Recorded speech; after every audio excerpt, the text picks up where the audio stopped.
আপনার কষ্ট অর্জিত সম্পদ থেকে আপনি কুরবানি করলেন, আপনি কি চান আপনার কুরবানিটা আল্লাহর দরবারে গৃহীত হোক? চান নাকি চান যে আমার কুরবানিটা ছিদ্র হয়ে যাক? তো কুরবানির ছিদ্র হবে কিভাবে? কুরবানির ছিদ্র হবে কেউ যদি কুরবানি দেয় গোশত খাওয়ার নিয়তে। আমাদের দেশে অনেকে আছে হিসাব করে বর্তমান বাজারে গরুর গোশের যে দাম, ছাগলের গোশের যে দাম, আর আমার পরিবারের সদস্য যা, তো গোশ 5-6 কেজি কিনে খেতে তো এত টাকা লাগে, তো তার সাথে আর 2000 টাকা দিলেই একটা ছাগল কুরবানি হয়ে যায়। তাহলে এই লোকের কি আসলে আল্লাহর সন্তুষ্টির জন্য কুরবানি দিয়া না গোশত খাওয়ার নিয়তে কুরবানি দেওয়া? এর কুরবানি কি আল্লাহর দরবারে গৃহীত হবে?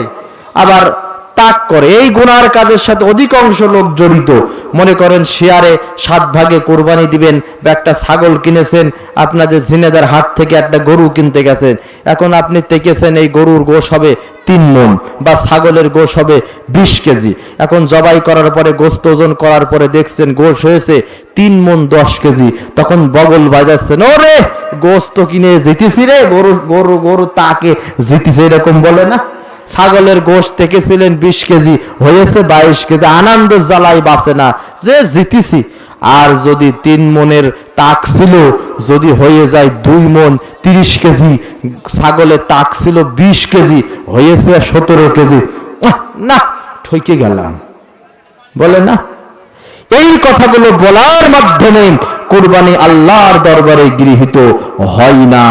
এক ব্যক্তি নিয়ত করেছে কুরবানির যেহেতু এত ফজিলত, গরিব মানুষ টাকা কোথায় পাবো?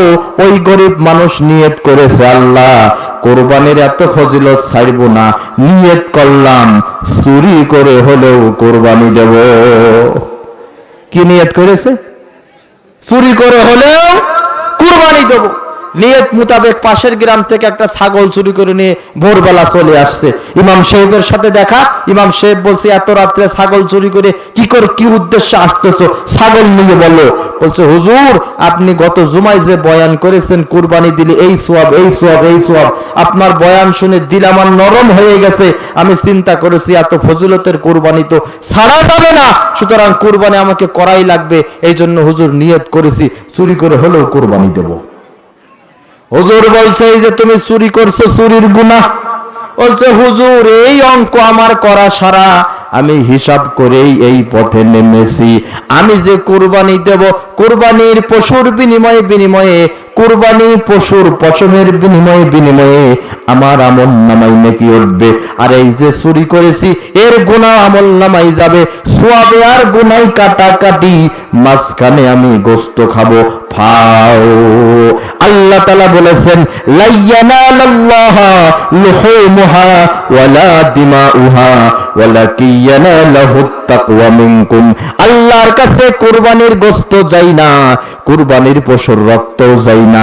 আল্লাহ কুরবানির গোশত আর কুরবানি পশুর রক্ত নেই না, যাও না, বরং আল্লাহর কাছে যাই তোমাদের অন্তরের তাকওয়া।